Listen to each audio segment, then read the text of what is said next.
ரத யாத்திரை துவங்கியுள்ள அத்வானி மத்தியில் மீண்டும் பாரதிய ஜனதா தலைமையிலான ஆட்சி அமையும் என்று சூளுரைத்துள்ளார். அதே நேரம் பிரதமர் வேட்பாளர் போட்டியில் தான் இல்லை என்பதை அத்வானி மீண்டும் தெளிவுபடுத்தியுள்ளார்.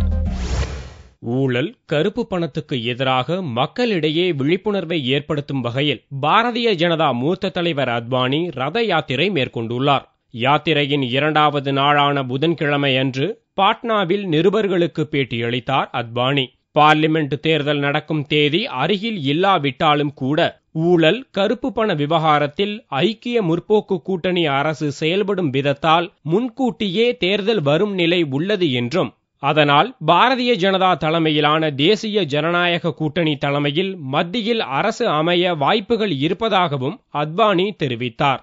பிரதமர் வேட்பாளர் யார் என்பதை கட்சி மேலிடம்தான் முடிவு செய்ய வேண்டும் என்றும், பிரதமர் வேட்பாளர் போட்டியில் தான் இல்லை என்றும் அத்வானி குறிப்பிட்டார். चुनाव घोषित नहीं है, ये चिंता जरूर होती है कि कभी भी चुनाव हो सकता है जिस प्रकार की ये सरकार चल रही है, लेकिन ये इसके बावजूद वो तो निर्णय पार्टी करेगी और उसमें कोई संदेह नहीं है. कोई स्वयं घोषित थोड़ी करता है. मैंने 2009 में भी नहीं घोषित किया था. ரத யாத்திரைக்கு எதிராக காங்கிரஸ் கூட்டணியில் உள்ள தலைவர்கள் விமர்சிப்பது பற்றி கேட்டதற்கு, கடந்த 1.5 ஆண்டுகளாக ஊழல் ஒரு பெரும் பிரச்சனையாக இருக்கும் போது அதை ஒழிக்க ஏன் யாத்திரை நடத்தக்கூடாது என்றும் திருப்பி கேட்டார் அத்வானி.